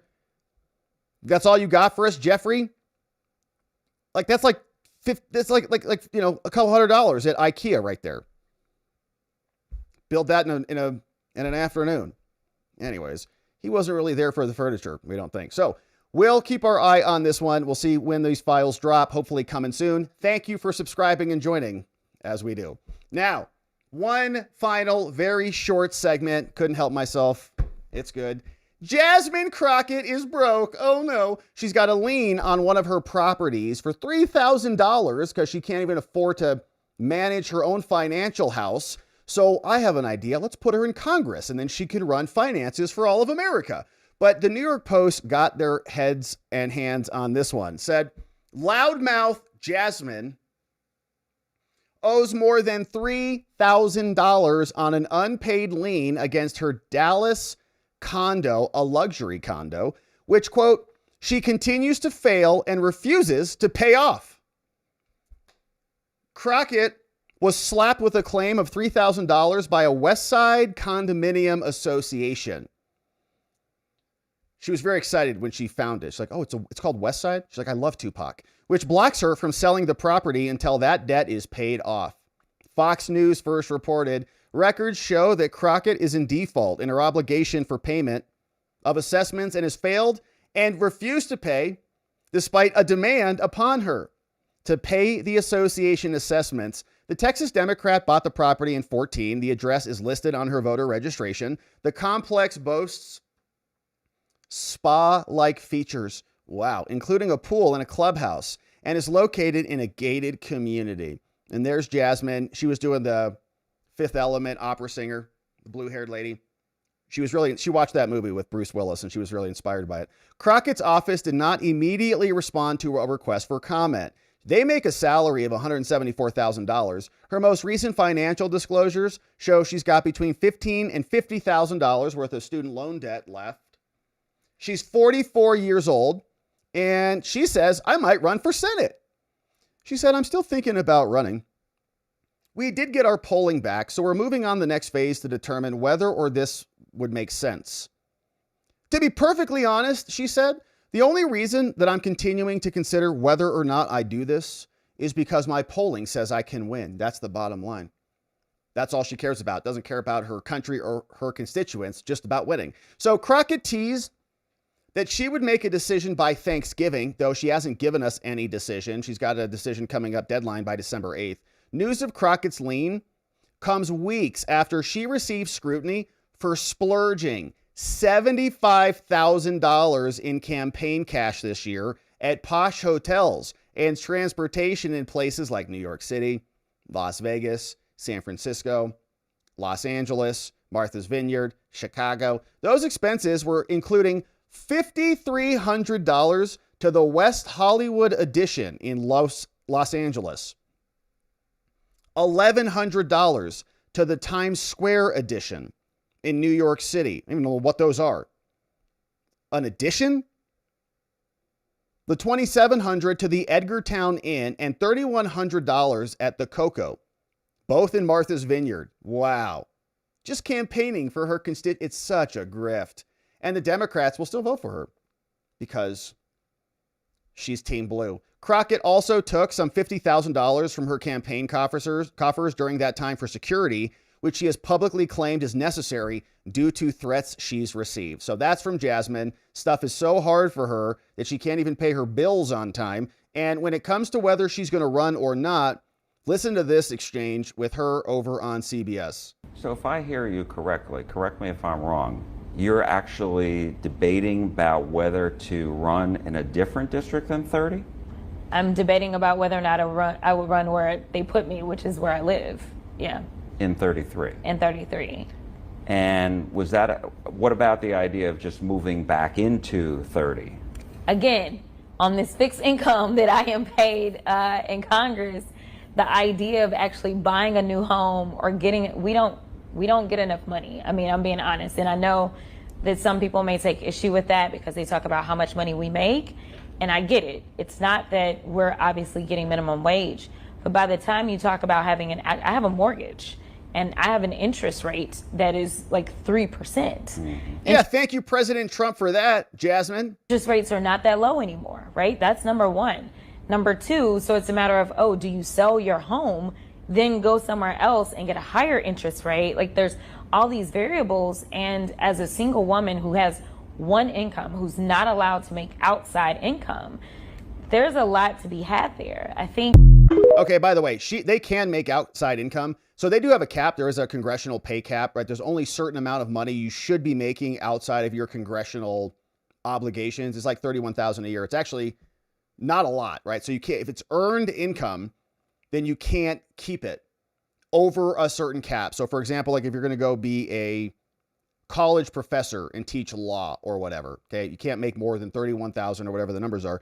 But the way they all get around this is they say that it's not earned income. I'm not working for it. It's royalties, like in a book deal, or it's passive income, you know, from like social media posts or whatever. They all do a bunch of different things. Certain things like book royalties, I think, are even excluded. So they're allowed to make money. They all are gambling in the stock markets, all these things. So they make a ton of money. They also get stipends. We were talking about this morning on the members only stream, explaining how they get living costs, they get travel costs, they get office supply costs. Senators get furniture stipends. Like they get money coming out the wazoo, and they get free media to pitch all of their stuff to. They're very well off. They're doing just fine. So, but she can't figure it out because she'd rather buy Fifth Element space alien wigs and go to various locations that I've never even heard of and spend the money that way. So truth is, she's broke, and she's a great representative for the Democrat Party, who would like us all to be broke and are working hard to make that happen, funneling our money to illegal aliens and elsewhere. So Crockett is broke, leans on her house. Maybe she can get her life together for once. All right, my friends, what a beautiful stream it has been. We had some good segments today. We talked about the betrayal of President Trump from some of the worst, including Mike Pompeo, John Brennan. Brennan was never his. Bolton, Haspel, Pompeo. These are people who backstabbed the president and sold their country out in the name of institutional safety for the CIA, and they should be prosecuted accordingly. Then we talked about Judge Boasberg and Jack Smith. Jack Smith now getting hit with a subpoena, and his lawyers are saying, we're not really happy about that, but I guess we'll be there and we'll talk to you soon. Meanwhile, we're considering how the James Comey case is going to be brought back. The rumors are now that it's not going to be through Lindsay Haligan. We won't appeal these. We'll actually just appoint a new prosecutor and bring them back a different way. We read through Jeb Boasberg, the judge's response over to Chuck Grassley, saying, we're not coming to testify. Thanks for asking, but no, we're not coming. And then we saw the same report from CNN. Then we talked about how the DOJ, our friend Harmeet Dillon, is suing 6 blue states, many of them just simply refusing to turn over their voter registration records because of privacy. Yeah, they do want privacy for their illegal voters. We understand that. So we read through 2, one in Washington State, one on the other side of the country in Delaware, and got the updates there. We looked at some photos from the Epstein Island. We saw that Maxwell and Jeffrey are not objecting to the unsealing of the grand jury records, and so those should be coming soon. I can't see a reason why the judges, if the DOJ asked for it and the two counterparties are okay with it, release them. So those should be coming soon. The Democrats did release some images, but then they redacted it. And then they made a weird post about like how they're bringing us the truth about, I guess, house tours of Epstein's estate, which is mostly meaningless to all of. Did you guys see like Bill Clinton hiding in there somewhere? Is that Bill Clinton under the bed? Is he under there somewhere? I don't think so. So I'm not sure exactly what they're excited about, but more records will be revealed. We talked about that. And then, of course, we saw Jasmine Crockett is broke. Can't even pay her $3,000 bill and has a lien on her property. Pathetic. But I have a good idea. She should run our entire country. Good idea from the Democrats. All right.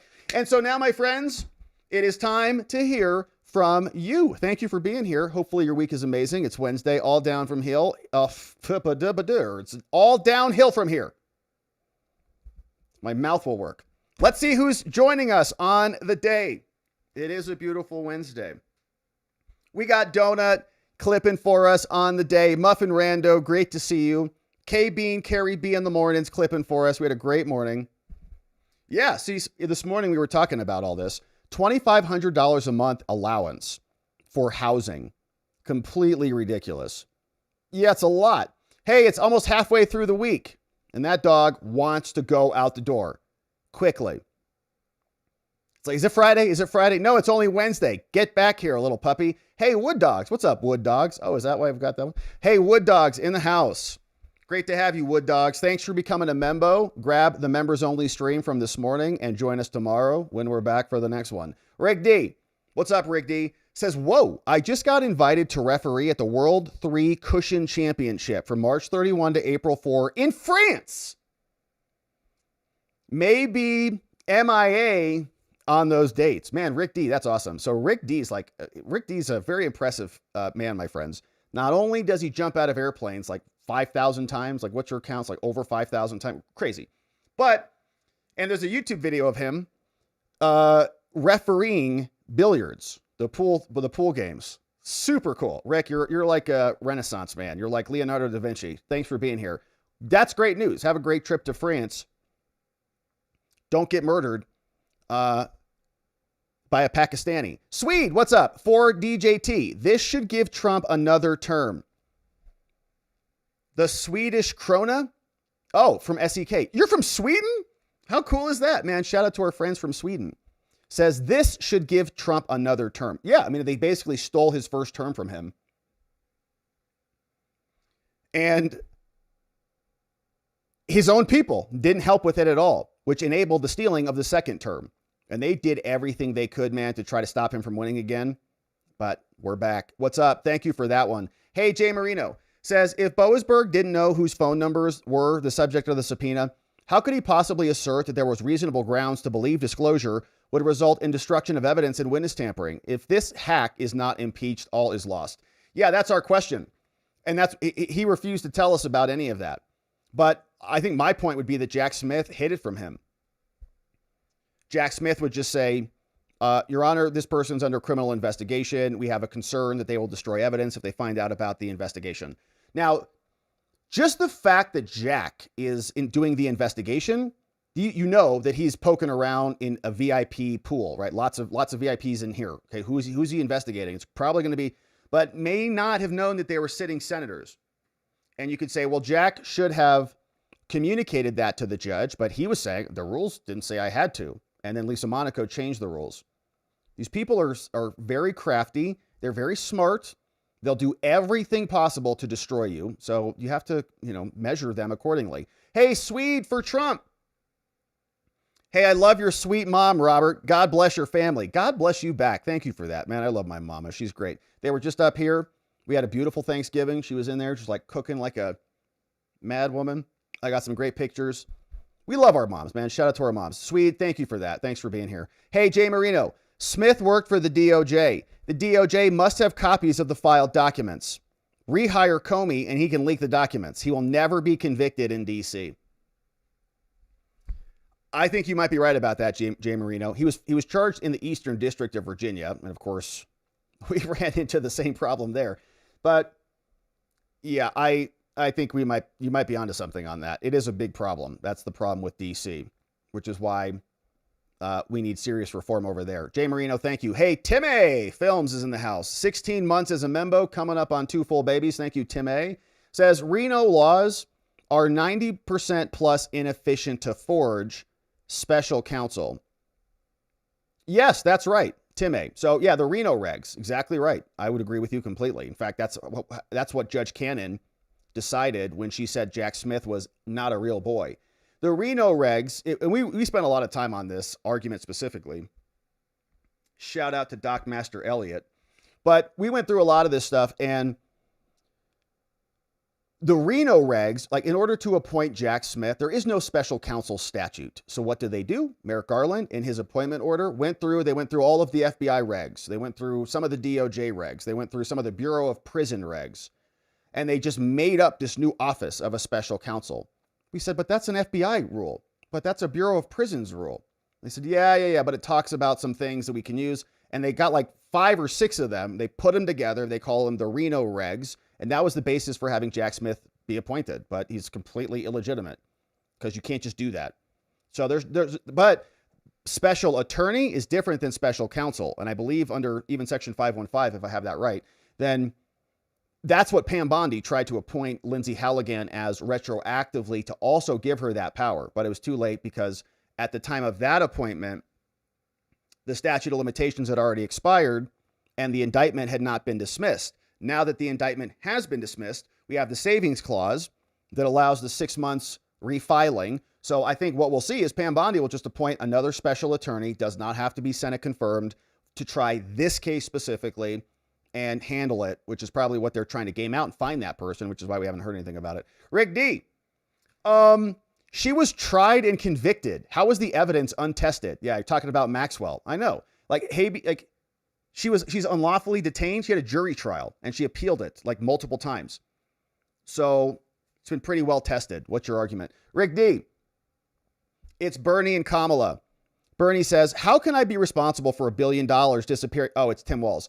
From Minnesota social programs in just 2 years. How can I be responsible from $1 billion evaporating? Come on, Tim. We made that much disappear in 107 days. But from Kamala. It's like, that's nothing. I can burn through 500 million in a month. I just did it. Good one. That's a good one from Rick. Hey, what's up, Jesser Bob? Yeah, it must be nice to be so rich you fly a dentist onto your private island for 6-month checkups. Or implant super secret spy devices. Either way. Yeah, they're in there. They're drilling in those spy devices in the back of people's molars.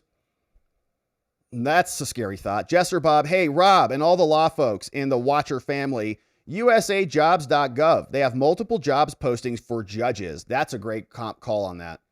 Yeah, and I think they're recruiting aggressively. They're recruiting for ICE and many locations. usajobs.gov.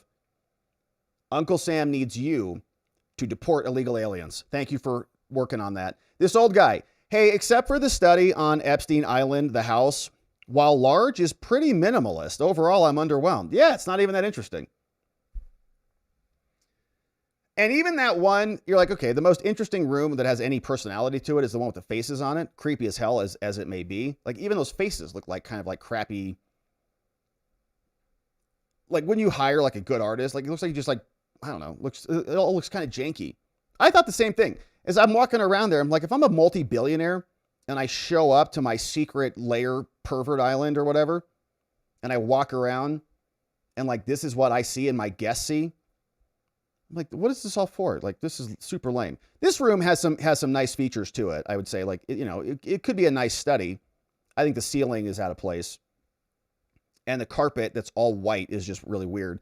But yeah, it's kind of janky. It's not even like impressive. It looks like it's IKEA furniture and stuff. But again, like a lot of this was back in the 90s and 2000s. But yeah, I mean, okay, I guess. And I'm not any good at any of that. Like I'm not any good at any of the design or whatever. Anyways, Rubos. Hey, what's up? The Rubos in the house, man. Shout out. You know where to go. RuboSaltShop.com. You can use promo code CM35 at checkout. And we've got the holidays coming up, man. 35% discount. That's a great deal. And it's good stuff. Great salt. The best salt you'll ever have in your whole life. Secret ingredient. Transforms the meals. And it comes from the coast of France. And if you're using Morton's, just please don't, please. Sassy, hey, regarding Crochet's run for Senate, check out this video from Black Conservative Perspective from yesterday. He tore her up, man, and proved she doesn't have a chance. From Black Conservative Perspective. Man, shout out to that man. Looks like he's going to have an amazing Black Conservative Perspective. That sounds like a great channel. All right, let's see what else we got cooking, my friends. And then we'll call it a day. I hit the wrong button. Let's see what else we got coming in here. This old guy, hey, just tell Jasmine what the monthly payment is. That's how she makes all her decisions. Yeah, I guess. Why hasn't she taken it from her campaign coffers yet already?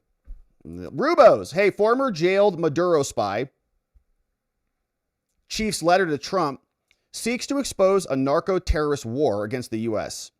Says U.S. diplomats and CIA officers were paid to assist Chavez and Maduro in remaining in power. These Americans acted as spies for Cuba and Venezuela. Some remain active to this day. Yeah, maybe they're promoted at the CIA. And honestly, we were wondering about that with like Van Hollen. Like, why did Van Hollen go to El Salvador to meet with Kilmer Abrego in the middle of a prison? Because I think that there's probably a lot more, overlap between our intelligence agencies and these foreign countries. It's always been that way. It's been that way for forever. So, Rubos, thank you for that. Amazing to have you here. Let's see what's cooking on local. See if we got any good comments over there. Then we'll say what's up to X, and then we'll wrap it up on the day. We do have some good comments. Amy Ann, what's up? Great to see you. Says, hey, good evening, watchers. Yeah, good evening, Amy Ann. Don't forget Rosenberg or the other guy and his wife. Yeah, Julius and Ethel Rosenberg, right? The communist traitors, spies who got executed. McCabe and his wife. Peter Strzok, and Lisa Page, the FBI lovers. Amy says, if they would just go down the line and indict each and every one involved in any way with Russia, we wouldn't have to worry about the midterms. Well, I think you'd have a lot more enthusiasm amongst the right base. If the Congress and the DOJ and the FBI were returning big victories, that would be good. And I think that you have energy. So we're winning. We're doing good things. This is great. Not the opposite, which is we're getting cases dismissed right now, which isn't very nice. Sergeant Rob says, rarely am I speechless, but the treasonous conduct of the deep state puts me there. Let us see more indictments. The DOJ needs to follow Tulsi's example. P.S. Remember how much the deep state minions dissed Tulsi when she was appointed? Yes, they knew what was coming. Hey, P.S. We're in Phoenix for the night, taking a flight tomorrow to Maryland. I have my tinfoil suit on to protect me while there. Yeah, well, you might be around a lot of illegal alien Maryland men out there, Sergeant Bob, so good luck. Have a safe flight. Shout out to Miss Lucky. Hopefully you guys are doing something fun and good out there, and you have safe trips from Phoenix, from Sky Harbor, baby. Good to see you, Sergeant Bob. The issues with the Comey and the Tishy prosecutors could all be foreseen. What the hell is wrong with Pam and her staff? Honestly, I'm wondering the same. It's like, hey, you guys knew they filed these motions. Like, why do you not have an answer for what plan B is? Like, Lindsay Haligan gets dumped and they're like, well, I guess now we should figure out what to do. I'm like, if they had an idea that this was happening, and they should have, because it was all in writing in files, why have they not, okay, you just disqualified her. Great. Here's our notice of appeal. We're appealing over here. Oh, great. We've already impaneled another grand jury. Our new special attorney is going to be appointed. Pam Bondi signs it immediately. Boom, done. You've already gamed it out. Judge, we knew you were going to do that. You're so dumb. Okay, what a waste of time, because we've already re-indicted him. In fact, he's going to be re-indicted tomorrow at 11 a.m. It's like, wow. Okay, that would show competence. But then, again, we haven't heard anything on the Alina Abba. So Haligan gets disqualified, nothing. Alina Abba gets disqualified, nothing. Still, formally, we haven't seen anything. We just heard the story from CBS today about what their thesis is, which we could speculate on. But we've talked about this concept. We're always ready. It's great if you can be in that status. Okay, you get an email from a prosecutor, you send an email to opposing counsel, and they respond immediately. It's like very deflating. Okay, so Comey, the strategy should have been Comey gets dismissed, They're there as soon as he posts his video with, we just formed another grand jury, or, here's our strategy. We're appealing. We've got this new order with this new attorney appointed. Boom, immediately. Deflate them.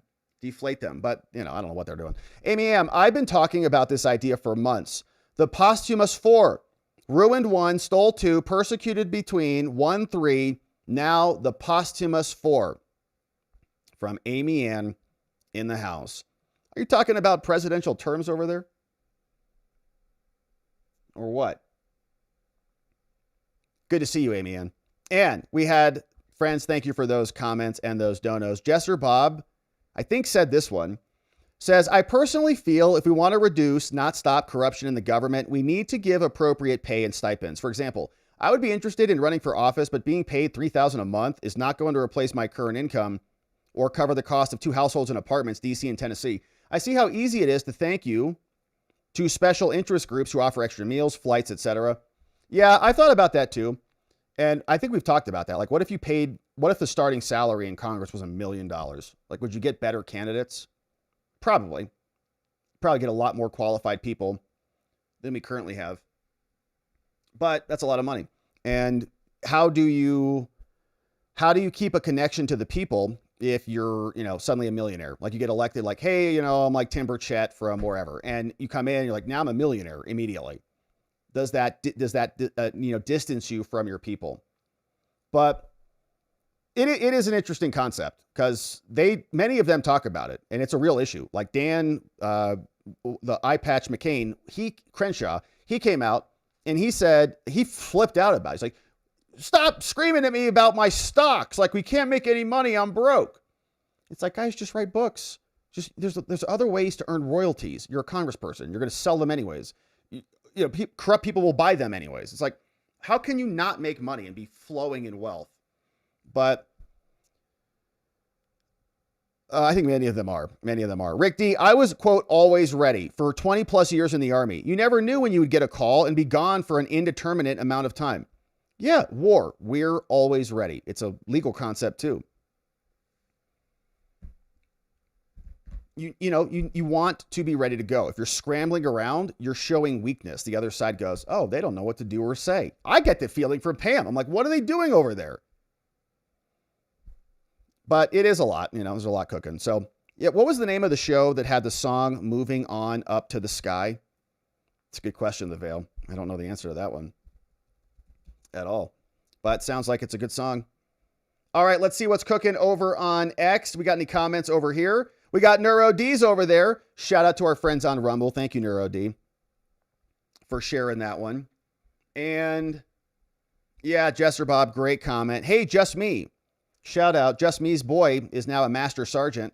Says there was never any search of Epstein's New Mexico ranch. Yeah, that was a gross one. The location, several of the victims said that they were abused, and where Hillary stayed, August of 18, a large safe was conveniently stolen. Wow, I didn't know that. Hillary stayed in New Mexico? Yeah, that was a weird one. And we saw the aerial footage of that place during the trial. It's like in the middle of nowhere. Big, giant property. What was it called? Like a ranch. Yeah, that's interesting. What were they doing out there? Jay Marino says, with respect to Boasberg issuing a gag order, are you telling me that the evidentiary standard is trust me? Yeah, in many cases it is. The prosecutors come in, they're like, we're prosecutors. We're good people. We have a badge. And they work in the same building in many cases as the judges. And so the judges just think that they're good people, even though they're not. Checks in them, and they get paid by the same people, the government. Checks in the mail, respect you in the morning, and I promise. It's gross. It would drive me nuts. Because they'd all be kind of like, friendly, and the prosecutors are in the courtroom all day, so they develop like a chummy relationship with the judges. I'm like, Judge, that is completely inappropriate for you two to be like tickling each other in the middle of this hearing.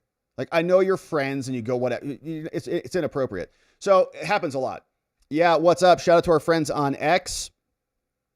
Just Me, shout out. Jesser Bob. Yeah, it's tight. And inflation goes up every day. It doesn't go as far. Says the chair was not for the dentist, okay, says Dodd Dennis. It was a makeup chair for the disguises on the faces on the walls. It was a makeup chair for the disguises on the faces on the walls. Yeah, okay. So that they'd have their little Zorro Ranch. Yeah, Zorro Ranch. That's the one. So they'd have their little, what was that movie that I never watched because it looks like a satanic freak show with Tom Cruise and Nicole Kidman, where they had the masks on and they're all like indicting each other. Oh, sick. So is that what it was? They were all wearing foreign leaders and then indicting each other. Oh, gosh, this world.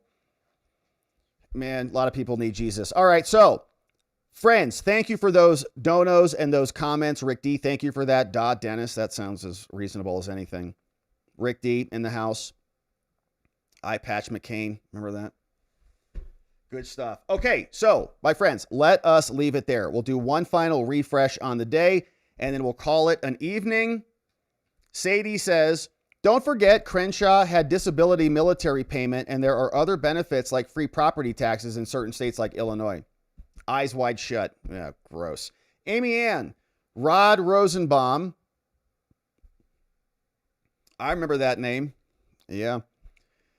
NY says, the judges say the warrant is a formality. Isn't that all that is needed to be proven that the warrant is bogus? According to the Fourth Amendment, well, these weren't warrants, these were subpoenas. According to the Fourth Amendment, it cannot be a formality. Doesn't that answer and undermine every warrant obtained? So yeah, like a subpoena normally comes in and you can fight a subpoena if you know about it, right? So like these weren't warrants, these were subpoenas. So the DOJ gets the subpoena. Then they go over to Boasberg. They don't want to serve the subpoena and notify the Republican, so he just gets, stamps off on the NDO. So the judge never sees anything. Then they change the rules and kind of fix that little loophole. But yeah, if it was a warrant, then the judge would look at the warrant. The warrant needs to come in with particularity and specificity and be tighter than just a subpoena. A subpoena can be defended because you presume that you get served it. And you say, I'm not complying with this stupid subpoena, and you fight it. Just like Bannon and Navarro did, and they lost, and they went to prison for it. So, but if you don't know about it, because the judge buried it, what are you supposed to do? There's no check there to safeguard the subject of the subpoena. And that's why it's so scandalous. And it happened with Congress people. It happened with senators and representatives. Wild times out there. And our Congress is just kind of sitting around like, well, Jim Jordan, I can't wait to ask Jack some questions. Swede says, is Pam yet another one we loved? A deep state problem? Her fails are way too many. Yeah, I think it's pretty early to tell, Swede. Like, it's still first quarter of the game.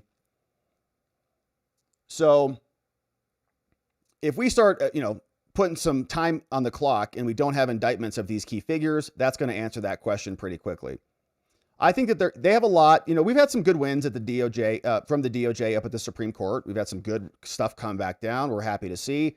So I think it's a little early to write them off, Dan, Cash, Pam permanently at this moment. There are players, they're in the game. It's the first quarter.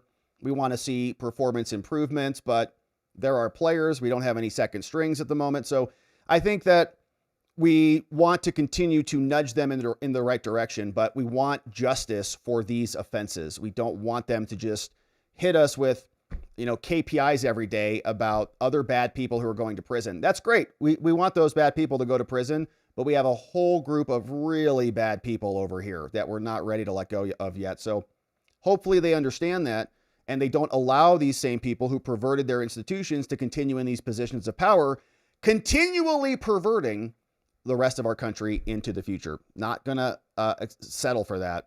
Not this time. So, all right, my friends, it has been a beautiful stream. Happy Wednesday. We're coming back tomorrow to get into all the things, and we're excited about that. Before we close it out on the day, big thanks to our amazing mods and meme smiths. Thank you to John, to Donut Mind Me, our friends Muffin Rando, K Bean, and Carrie B. We got Janek, Dog Digger, and Neuro D on the Rumbles. Our friends G-Gum, Elliot, and Just Rhonda modding the fort down for us, keeping things oh so beautiful and nice and orderly. Quell's reminding us about Judge Nipples. Rubos are saying have a blessed night. Very nice to see that, Rubos. Nice to have you here. Dog Digger, what's up? Donnie Potwin. We got Zoria. My Quillwin Etz Eorbin, also watching over on Rumble. Shout out to our Rumble friends. Very nice to have you. Okay, so we'll pause here. This week is flying by. We're going to come back tomorrow. It's going to be Thursday already. My goodness. We can't wait to get into it again.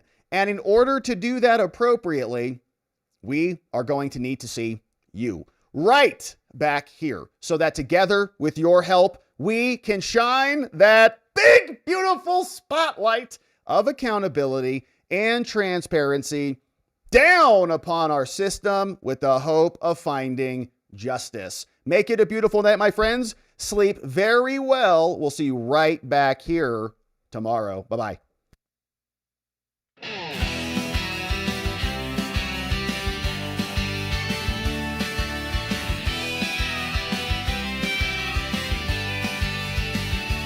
Thanks for watching, my beautiful friends. Now it's that time where the stream must end. You brought the heat with every chat and line. Together we expose corruption. One more time we dove in the truth where the media hides. Lit up the lies with receipts on all sides. The fight isn't over, but we made them sweat. We ain't done yet, no, not just yet. Because together we are watching the watchers, truth on our side. Watching the watchers, we won't be denied. Watching the watchers, eyes open wide. Fighting for freedom with nothing to hide.